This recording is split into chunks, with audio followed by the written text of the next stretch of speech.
फारिलाइजों लोब्बा लाखिनो मोननायनि थाखाय आं गोजोननाय मोन्दों आरो बेवहाय जि जायफोर रायजोफोर आरो फरायसा गथ'फोरखौ लोगो मोनबाय बिथांमोनखौ लानानै जि फारिलाइ बे फारिलाइखौ आं बाख्नायदों आरो बेबायदि फारिलाइ बेबायदि जायगायाव जे लानो हादों बे आंनि थाखाय बाख्नायजाथाव जि फारिलाइफ्रा जोंनि मैखोम बर' जायगाफ्रावबो खालामनो हाया। गोबां लाइमोनफोरा माखासे बे बाथ्राखौ आं दहाय एसे होनदों खिन्थु खुला बुङाखै जाहोना मा जादों बेखौ जों मिथिनो हायो। नाथाय मोनसे खौरां थुनलाइयाथ' बयबो सोरजिनो हानाय जिनिसबो नङा आरो बेनिफ्राय थुनलाइखौ मोजां मोननाय मोनैयाबो गावबा गाव निजा निजा मोनसे मा होनगोन साननाय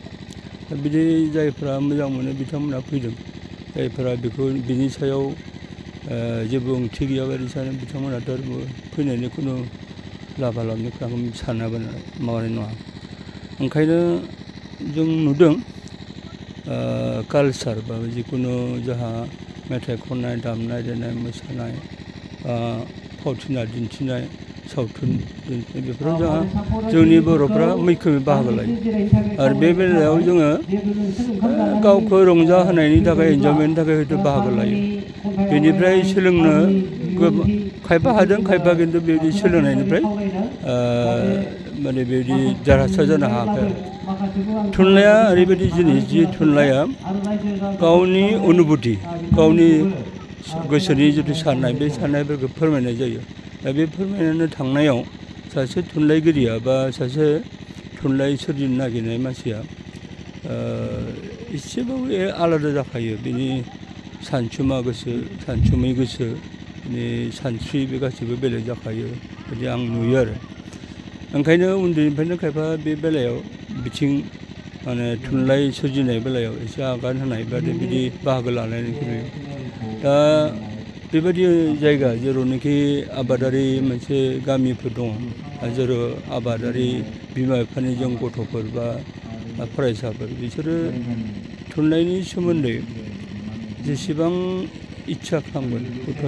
गुबुन गुबुन बिथिङाव बारा गोसो खालामगोन आरो बे अकल बेयावल' नङा गुबुन जायगाफ्राव बे एखे सावगारिखौ जों नुनो मोनो एखे थासारिखौ जों नुदों। आरो दा नोंथाङा जिथु होनदों बर' थुनलाइनि सायाव जोंनि जिथु अबस्था बे अबस्थाखौ गाज्रि मोनसे सम दङमोन जे जों बर'है लिरनो हाया बर'नि जोङो जेबो फरायनो मोना बिजाब गैया मा गैया। दिनै मोनसे सम गेजेरावनो थांबाय बर' रावजों बर' बिमानि रावजों जोङो स्कुलाव फरायनो मोनबाय बेनिफ्राय बिजाबबो बा थुनलाइ सोरजिनोबो जों खाबु मोनबाय। बे खाबुआ बेसे दिन थायो मिथिला आरो बिनि उनाव फैगासिनो दं बेलेग मोनसे बिजोंजों फैनाय फरायसाफोर जे फरायसाफोरा हयथ' बर'नि रायलायनोबो बानाय मोनगोन बा बर'जों लिरनायखौबो बानाय मोनगोन आरो खायफाथ' आपत्ति खालामो बर'नि बिजाबखौ सिनायनो मोना फरायनो हाया। बेबायदि आपत्ति खालामोबा फैबाय थानाय समफोराव थुनलाइगिरि हिसाबै बर' हारिनि गेजेराव बर' रावजों एसे खमायलांगोन बेखौ मोनसे गिनाय हाबदों जोंनाव। बेखौ जुदि होबथानोब्ला बा बे जिथु जादों बेखौ जों जुदि एसे गुबुन धरनै बोरै जों राव थुनलाइनि सायाव बर' गथ'फोरखौ जेरै ओरैबायदि बाहागो लाहोगोन बेखौ जुदि जों माबा मोनसे राहा लायाबा बा जिखुनु बेबस्थाजों समाज बेबस्थाजों जों जुदि अबयस्से जबरदस्ति खालामनायनिथ' खोथा गैया अब्लाबो जोंहा हयथ' थुनलाइ सोरजिनायाव बा थुनलाइ लिरनायाव बिसोरखौ खहाबोनो हानाय बिसोरखौ मथा मथि जायफोरा फरायबा हादों बिसोरखौ माइ खहाबोनो हानाय आरो बर' बिमानि रावखौ मोजां मोननो हानाय बे थासारिखौ बानायनानै होनो हायोब्ला निस्सय फैबाय थानाय समाव जों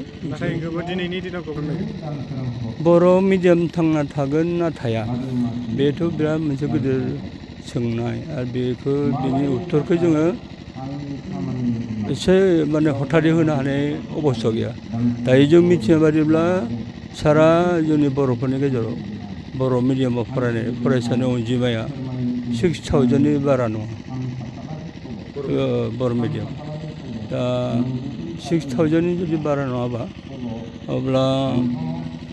आंहा बुरजा नामा अनजिमाया मथा मथि बहुत खमायबाय आरो बहुत खमायदों बेसेबां होनो मासे डाटा मोनदों दा गुबुन मिडियामाव जायफोर गथ'फ्रा दिनै फरायदों बिमा बिफाबो बेखौनो सानदों आरो साननायनि खारना दङ खारन गैया नङा दङ प्रथम खोथा जों बुंनांगोन बर' मिडियामनि स्कुल बा जोंनि गभर्नमेन्ट स्कुलफोरा जेसेबांखिनि फोरोंगिरि जानांगौमोन मोनसे स्कुलाव बे फोरोंगिरिखौ जों मोननो हायासै मोनबा क्लास थायो मोनबा क्लासाव साबा फोरोंगिरि नांगौ बेनि उल्थायै मोनबा क्लासनि उल्थायै सासे बा सानैल' फोरोंगिरि जों मोनबाय आरो बे दिनैसिमबो सोलिबाय थादों ओंखायनो बे अबस्थायाव नोंथाङा बा आं गावनि गथ'फोरखौ गाज्रि जानायखौ जिहेतु लुबैया मोजां जानायखौ हदायनो सानो गोदोर अफिसार जानाय बा साख्रि मावनाय बे खोथाखौ सानगोन ओंखायनो गावनि बर' रावाव जों जुदि गभर्नमेन्ट स्कुलाव जुदि बेवहाय जुदि फोरोंगिरियानो गैयाब्ला बे गथ'खौ हरनानै बोरैबायदि माने मेट्रिकनिफ्राय जागायजेननानै जोङो गोजौसिम थुखोहरगोन आरो बेखौ लानानै गिनानैनो हयथ' गोबां बिमा बिफाया हयथ' गथ'फोरखौ गुबुन मिडियामाव गुबुन बिजोङाव हरनायनि जिथु थासारि बे सोमजिदों आरो दा आं होनगोन नैबे बेलायाव নিজেও অকণমান সাহিত্যৰ মানুহ আৰু সেইকাৰণে মোৰ সাহিত্য সভাৰ প্ৰতি মোৰ নিজৰ এটা আনুগত্য আছে অনুগ্ৰহ আছে আন্তৰিকতা আছে আৰু ইয়ালৈ আহি মই মোৰ বক্তব্যত মই কৈছোঁ যে নিজৰ ভাষাটো নিজৰ সংস্কৃতি এইবিলাক লৈ মানুহৰ গৰ্ব থাকে অহংকাৰ থাকে প্ৰত্যেক জাতিৰে আছে গতিকে নিজৰ ভাষাটো নিজৰ সাহিত্য নিজৰ সংস্কৃতি এইখিনি অন্তত